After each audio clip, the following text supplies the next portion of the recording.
Well, good afternoon, good afternoon, good afternoon, my beautiful people out there. How are you? I don't know if I came to you early this morning with anything that I got into a conversation with you with, but I don't know.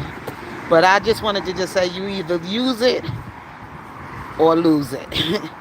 And talk about family because I'm here wearing one of my family reunion t-shirts that we had our last family reunion. As you can see, the crocodile was in Florida, and it's time now that we call another reunion. Nobody did one this year. We was supposed to plan one this year, but it's still not too late for everybody to find some place together that it can be, close by.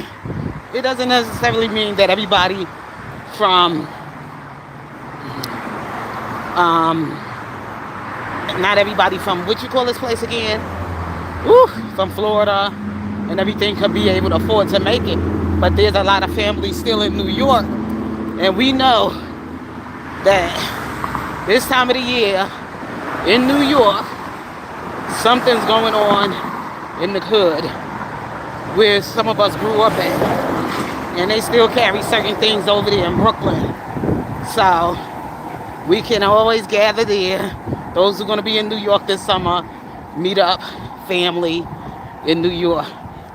We already know Grant's tomb is in Harlem.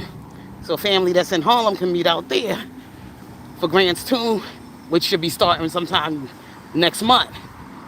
In August, New York City have their block parties. And a lot of West Indian culture is out there too in Brooklyn, especially in Brooklyn.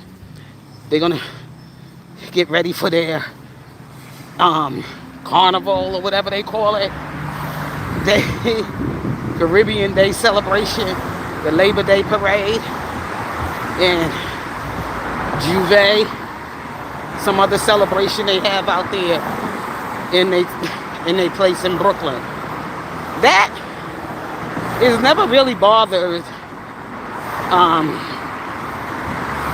the culture to me as far as the black culture with Caribbean festivities, because it's like America, the assimilation to America is Caribbean culture if you really want to look at it. With black people, like people from the South, mostly, who have certain traditions that they still use from the Caribbeans and from places like Africa. But it's not that we don't like assimilation and we don't appreciate it, but it's like when it comes to that Constitution,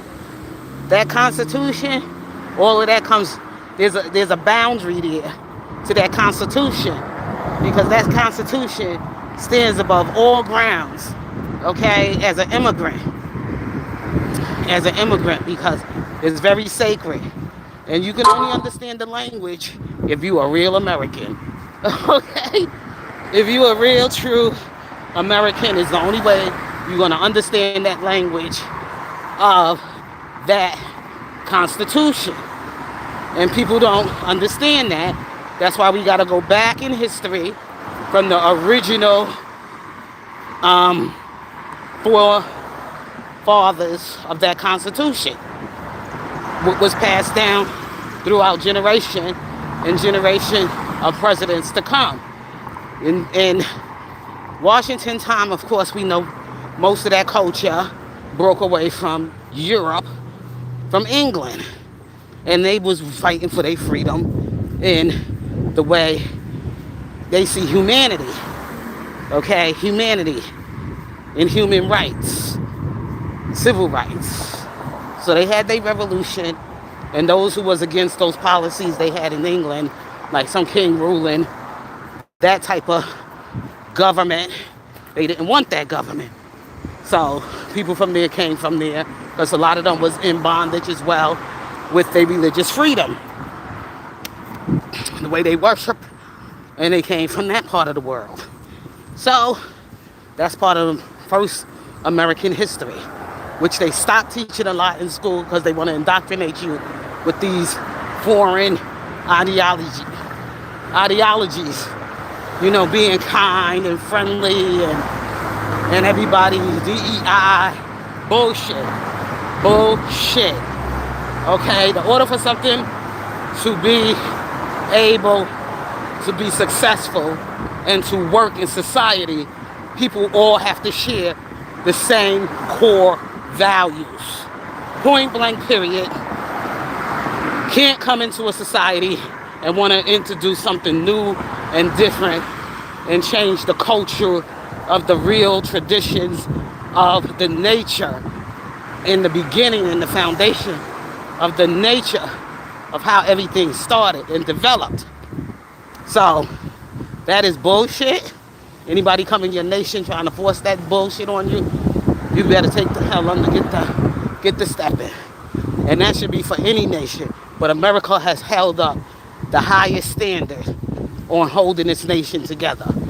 Even though through all the fights and wars and division, America still stands on the promises of God, and a nation that stands for God, and has always been, and it will always will be, as long as you don't take your attention away from the truth of American history,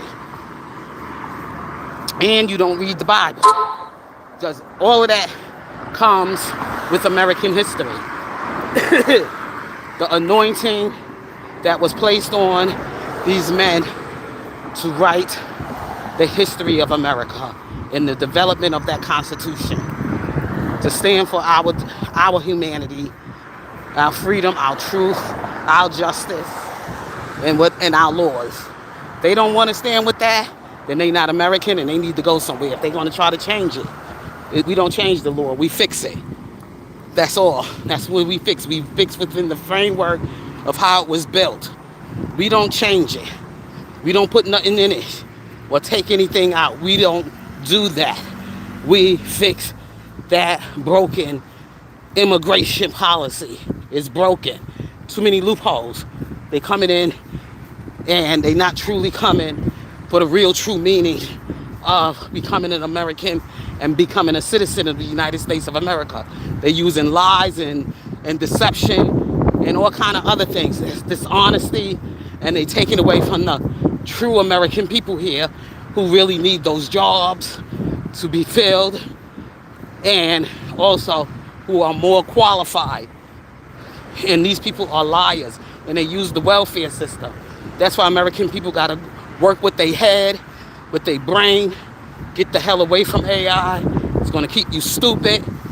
Sometimes you gotta be able to have the real experience. The real experience like it has always been. So I'm getting ready to get inside this place, y'all. So if God's willing, I'll come back with you all later. Take care. Either you use it or you lose it. Peace.